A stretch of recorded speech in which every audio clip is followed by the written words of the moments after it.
maxing things out in Terraria, including damage, defense, attack speed, movement speed, critical damage, and a little bit more. So this is a compilation of a bunch of my other videos, which if you want to see the separate videos, the playlist will be linked in the description. These are the original videos. The only things I cut were the outros of them, since I can't actually link stuff in the middle of the videos. So I hope you enjoy, and we'll start out in the first one I posted out of maxing things out, max defense. Can maximum defense in Terraria tank the Embers of Light? So I figured out how to get 250 defense up to 270 if I use the shield in Terraria using extra accessory slots. So here's all my accessories. Surprising solar flare armor is actually better than beetle armor on defense. I did have to test this though. And then here are my normal accessories, all with warding to add more defense. And then here I start having ones that give like 1 point of defense, 2 points of defense, stuff like that. And then other items that just give defense or random effects that could help. So as you can see, I have over 20 accessory slots. Everything is with warding. And then over here are just random accessories that I found as I needed some more warding. And as you can see, here's the mech bosses. It might seem like I have God mode on, but I'm literally just healing that fast from the damage I'm taking. As you can see, every once in a while, the 600 over 600 will flicker to 599. But I'm taking so little damage that I can easily tank these bosses, and I could sit here until the Star Bale kills them, and I had a Spore Sack on because it's the first accessory I saw, so I can wait until those two just kill the bosses, which I decided to do here. And this probably isn't the ultimate method for beating Beatz, considering you have to beat the game, somehow get extra accessory slots, especially for vanilla, and then just sit here. I'd say using some actual weapons would do better, but this is definitely really cool, and I'm probably going to keep this maximum defense on the character. So next is Golem. I figured this would actually do damage, as this boss can hit like a tank sometimes, despite it being a really simple boss. But nope, barely took any damage just sitting here tanking it. But as you can see, it would go down 1 damage at a time, so I mean, it's better than the mechs. Despite this though, I actually ended up beating Golem faster, but this may also just be because there's only 1 Golem, while I had to fight 3 mechs at the same time. As for some reason, I never fight 1 mech at a time in videos like this, but I do in normal playthroughs. I'm not that crazy. But eventually beat it, and I figured Cultist wouldn't be that good, so why not do Moonlord? So first, this is classic mode. We'll try out master mode boss in a second, but I was somehow able to tank every single one of its attacks. Now the laser did bring me down by nearly 30 damage, but it didn't really matter as I would heal that back before I could even take damage. So really, you could sit here unless the Moonlord was able to use multiple lasers at a time. This is just insane though, the fact that you can tank the final boss of Terraria. But this isn't quite the hardest boss. The hardest boss is Daytime Embers of Light, which we'll try out in a minute. I was very confident that I would be able to tank it with how much health I had, as I also had life force and a ton of potions that I forgot to mention at the beginning of the video. So I really did have a ton of defense and health. I think this is the maximum health you could have in the game. But as you can see there, I was able to tank the laser even better. So here, I actually stopped using Captain United Shield. So all the bosses fights you've seen so far, I used the Captain United Shield for the first half of the boss fight, and then took it off because it didn't make any difference in the damage I took, despite being 20 points of defense. So if you don't know, Captain United Shield can be bought from the Traveling Merchant in hard mode, and if you are right-clicking while using it, you get 20 points of defense, but move slow and can't attack, plus you can use it like a boomerang. Here, I got tired of waiting to beat a Moonlord AFK, but off camera, I actually left my computer running, and my Spore Sack was able to take out a Moonlord. Classic mode, of course. But I took it out with my Zenith. And here is Master Mode. So I actually tried AFKing in Master Mode later, but it just tanked every attack and would out-heal it. But, as you can see, I was able to tank Master Mode Moonlord, the final boss of Terraria.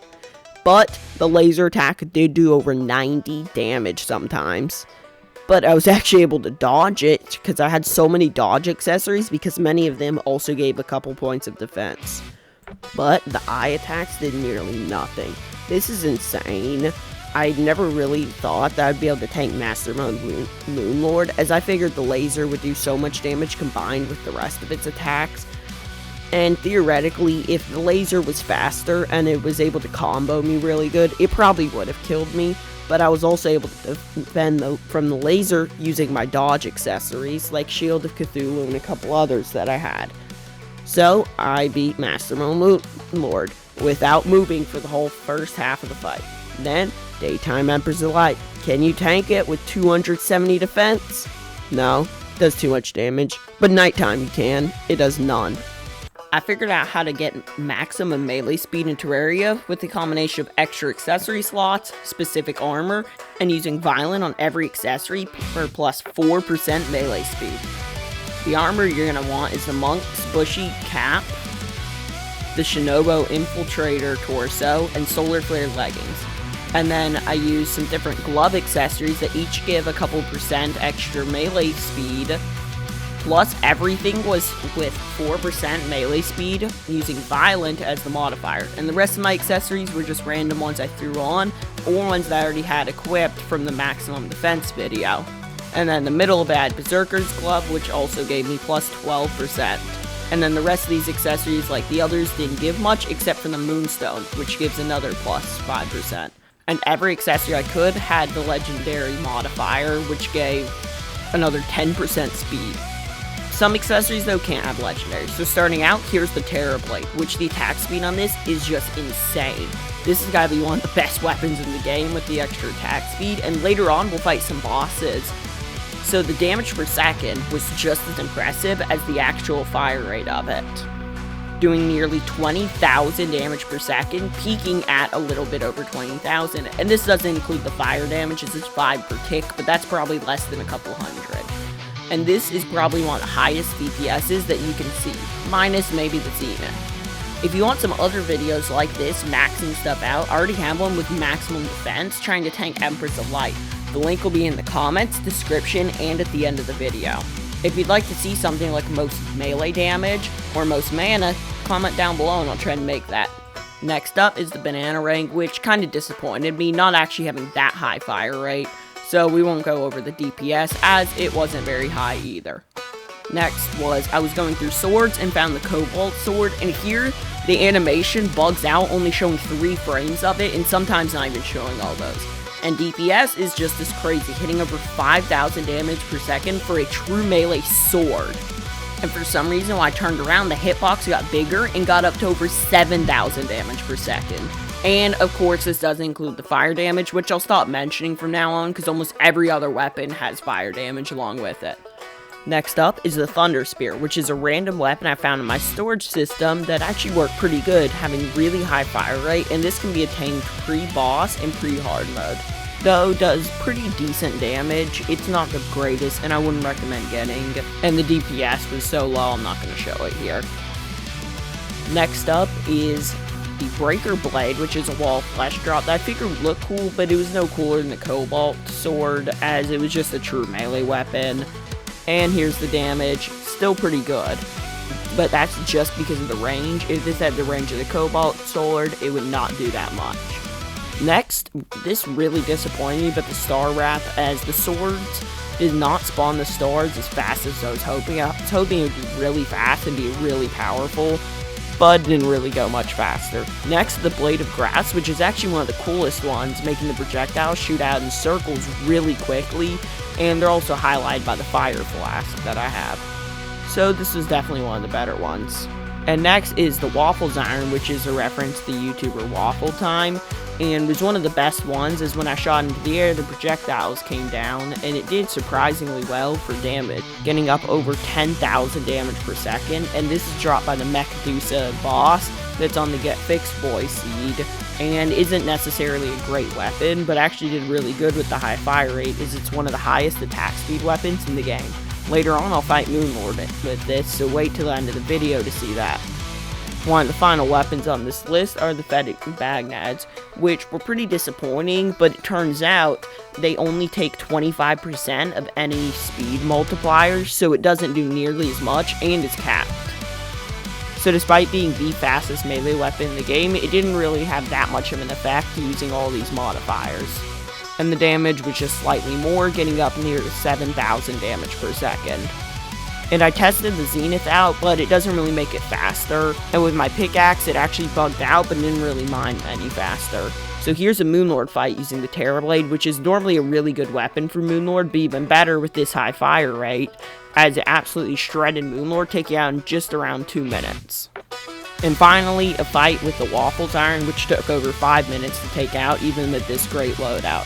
Hey, this is Light Key Editing. I just wanted you to see this Moonlord fight with the Waffles Iron, but in the original video, this was the outro. So, here's a voiceover. Sorry about the music and the rest of the audio cut, but here's the fight. The next video will resume in a few seconds. So I figured out how to get maximum crit chance in Terraria, and the damage I got was insane. So I've already done this with a few weapons, and as you can see, I have 100% critical strike chance with the Terrorblade. Now this is different depending on the weapon, but later on in the video, we'll see what happens if you get over 100% chance. So to get this, I use specific armor, and right now I'm limiting it to exactly 100%, so I don't have every weapon that'll change crit. Later on, we will. So, starting out, as you can see, this did actually really well against the Moonlord. Using a normally pretty bad set of armor, I was actually doing very good, getting up to 3,000 to 4,000 damage per second against the Moonlord, which against target dummies wouldn't be that good, but against a boss where some hits aren't actually counting, it does really good damage. So, I'll speed up the rest of the fight. This would probably still actually do better with normal armor, normal accessories, though it's still really cool. And now here's the damage per second on multi-target, reaching almost 20,000 damage per second, as every single hit I get is a critical hit, which does up to double damage and is really powerful. But the main question this video was all about is what happens if you get over 100% crit chance.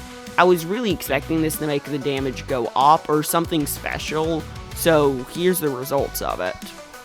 After changing out some accessories and putting lucky on everything, I got to 214% crit chance with the Terrorblade, which is probably close to the highest crit chance you can get in the game, depending on the weapon, as this is just testing out the Terrorblade.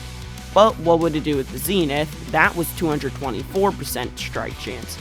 And here's a Moonlord fight with maximum crit. The crit didn't actually change the damage, it doesn't count any crit over 100% chance, but it is pretty cool thinking that I have over 200% chance to actually hit a crit. And I was able to take Moonlord out in a couple of seconds.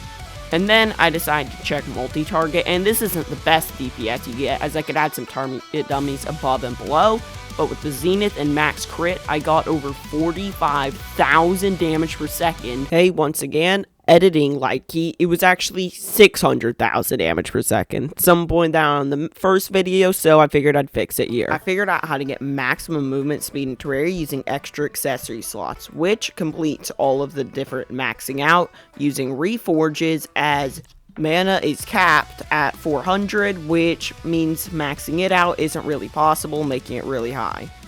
So to get maximum speed, I use this armor and these accessories. Many of these accessories I already had on from other videos of maxing out, so I put the modifier quick on them for plus 4% movement speed, plus use some more accessories to give me even more movement speed.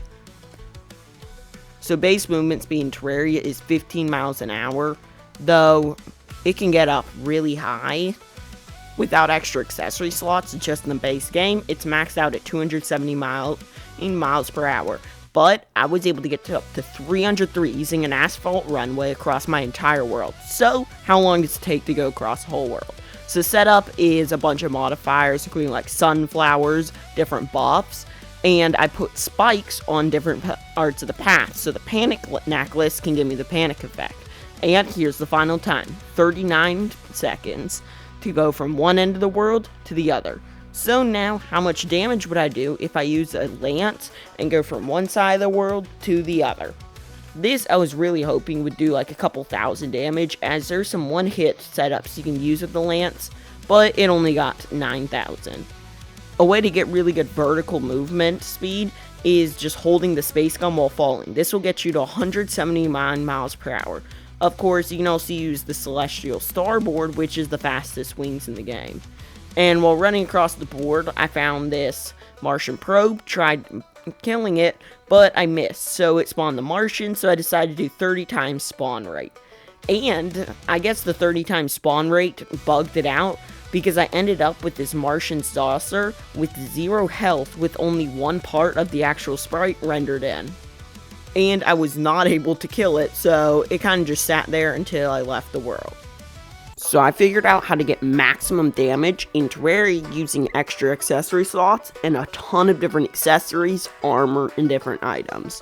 And the results were crazy. So this is actually finishing up the series, as I've done this with a couple other different things like speed, attack speed, and critical chance. And I know last week I said it was the finale because I didn't think I could get really high damage, but I proved myself wrong. Starting out with the Moonlord fight, I hadn't actually completely optimized my accessories yet, or armor, so later on we'll have some faster fights, but this ended with a 13-second fight. Towards the end of the videos, I'll have some super quick fights with true max damage. But for now, DPS got up to 600,000 damage per second, sometimes reaching up to 700,000. And in this part, we'll be fighting every boss in Terraria, almost leaving out some optional ones with max damage. So these first fights were really fast, as I took out the bosses nearly instantly. Even Skeletron was almost instant. Then, and now hard mode with the mechs, I killed one of the twins before the other one even had time to spawn in. Plantera, most of the fight was waiting for it to come over to me so I could kill it. Golem, about the same, though it did take slightly longer. Duke Fisheron and Daytime Empress of Light were more of the same, but Duke Fisheron, while changing phases, it was invincible, so it survived a while. And Daytime Empress of Light, more of the same, despite being able to one-hit. Next, the Cultist, which did take a while waiting for the actual boss to spawn in, but then killed it pretty much instantly. The Pillars were pretty easy, plus at 30 times spawn rate, so I was able to defeat all the enemies to break the shield really quickly, and the Pillar went down nearly instantly. So, since the rest of the Pillars were pretty similar, I'll put them onto 2 times speed. Solar Pillar was the only one that was slightly harder, but not by much. Another thing is the armor I'm using to actually get max damage also has the max defense in the game. I'll get some better armor later on in the video using different boots to actually get higher damage.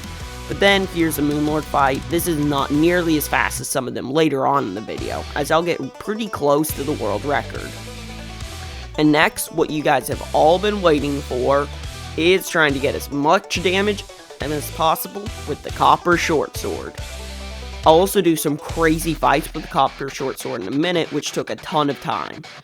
So it actually did 600 damage per second, which is insane for the first weapon that you get in the game, unless you're doing Journey mode. So I decided to first fight Wall of Flesh with it, because why not? And then I'll fight the mechs with it, which did not go as expected. Moving into the Wall of Flesh fight, it was surprisingly a lot easier than I thought it would be. So part of the damage is also just from Solar Flare armor, because it does a ton of the damage. And then I also had the Bone Glove on to get slightly more damage, and I think a lot of it came from that. So I'll unequip the Bone Glove soon to do a true Copper Short Sword only run of the mech bosses. And overall, I'd say this fight probably took less time than the average Wall of Flesh fight when you're actually in pre-hard mode. And I was able to take it down without much trouble. Now for the mechs. This fight took 5.5 minutes, and I didn't even end up defeating all of them. So first off, I started by targeting destroyers. I figured that would be the easiest boss to take down, as it didn't really move around too much, like the twins and Skeletron Prime. And this fight is on nearly 6 times speed, so it sped up a ton, and it surprisingly didn't take that long to take down the destroyer, only taking a few minutes. But after that, I started ignoring my health bar, so it ended up taking a ton of damage from Skeletron Prime, mostly and partially twins, and then I took the bone glove off here as I realized most of my damage is coming from it, and that's when my damage really slowed down, usually getting no more than 200 damage per second, and that was if I was lucky. And it was about here in the footage where I started ignoring my health bar, not even healing, though I did not have the ability to heal for most of this because of potion sickness, and ignored my health bar and died. So I'll fight them individually. Starting off with the twins, I focused Spaz, it was probably easier, and when it charged me with the charge attack, it was taking damage from my solar flare armor, which I couldn't really prevent as I needed it for really high damage. And this fight ended up taking just as much time as the last one to die, with about 5 minutes and 30 seconds. Though the footage is sped up almost 6 times once again to try to get the footage down to a reasonable time. And about now, I finally defeated Spaz, and also realized, just for this video, I should probably turn on God mode as I almost died there despite having really good armor, as almost all my accessories are catered towards damage and not towards defense. And for Brenna's, it actually got pretty difficult in the second phase just to chase it down, as the range of the copper short sword is really bad, and there aren't very many things I can do to make it bigger apart from legendary. So I was basically just chasing it down, and finally defeated it. Now for Skeletron Prime, I wanted this fight to take less than 3 years, so I decided to use a copper broadsword to get a little bit more damage and range, and turn back on God mode as Skeletron Prime does even more damage than the last bosses. And this fight, I don't know if it was just because of solar flare armor, but only took 50 seconds, which really surprised me, as this is the hardest mech boss for sure, with the Destroyer being the easiest and the Twin sort of in the middle. And I didn't even target the arms to get the defense down towards the end of the fight, as I realized targeting Skeletron's head would be much better for this insane challenge. As well, I also had time paused at 7:30 p.m. so I didn't run out of time, as that would have been really annoying for the fight. And here I just did a ton of damage, probably because of solar flare armor, but for the actual DPS test, I got up to 1300 damage per second with the copper broadsword. Next is the Vile Thorn against Plantera. I was expecting this to be harder than the mechs with a copper short sword, but it ended up actually doing amazing damage and piercing through some enemies to get some of the arms in the second phase. And this fight ended up taking 1 minute and 50 seconds. The next part of the video will be speedrunning Moonlord fights as fast as possible, and I changed out some of my stuff. For the first 2 or 3 fights, it will be the current accessories that I'm using. Though for this fight right here against Plantera, I switched to Mage Armor instead of Solar Flare to get higher damage. But I'll switch my Solar Flare boots to the Valhalla Knight's Graves, which actually give a better melee damage, though less health, which definitely wasn't a problem as I had God mode on for the fights. Plus, I switched out from just sitting there and attacking it to the Shrimpy Truffle mount, which if you're on and it's raining or you're in any liquid, actually increases your damage, so that increased it even more. But back to the Plantera fight, after getting to second phase, it did pretty good being able to pierce the arms to actually hit the core for Plantera, and I was able to shred through it pretty quickly considering this fight is using the Vile Thorn, which is a pre-boss, pre-arm mode weapon that you can get right at the beginning of the game. So you know the times these fights are the frame where the health bar appears to disappears. Finishing the Plantera fight, we'll move into these Moonlord fights. Just so you know, this is not the world record. The actual record is literally 2 frames, so if you want to see that video, it's not by me, it'll be linked in the description. So now, this first fight does not have upgrade accessories or the Shrimpy Truffle, and took 7 seconds, which honestly seems really good, but compared to some of these next times, I didn't really like it. Next fight was my first with the upgraded gear and Shrimpy Truffle, which ended up giving me a time of 7 seconds flat, which is 1 frame faster than the last one. This next fight's awful. I let the head eye close, which meant I had to wait for it to open to be able to damage it, which ended in a 14-second fight. Now, the next one, another decent fight, which ended in 8 seconds, but after fully editing this video, not quite recording voiceovers yet, I was just playing around while recording trying to get faster times and got these 2 runs. So this first one was 6 seconds, which is insane for fighting Moonlord. But the next fight's even better. This was a couple fights later after a few decent and bad ones, and I got a 5 second with 44 frames, yes, frames out of 60 frames per second fight. One last time, editing like key. For some reason, I forgot to mention this in the original video, but yes, I got 1.7 million damage per second in that last clip. Thanks for watching the full video compilation of all of these videos. These, in combination, editing, recording, all of these took an insane amount of time. So thank you so much for watching them all. The original videos of this video are actually also some of my most viewed videos to date. So thanks for watching the compilation as well. And if you want some more videos like this, the link on the bottom right is underrated and overrated Terraria items and weapons. The bottom left are Terraria videos that are beginner guides and beginner tips to help out beginners. Top left is what YouTube thinks you want to watch next. Top right's the subscribe button. Thanks for watching. Be sure to like and subscribe for more.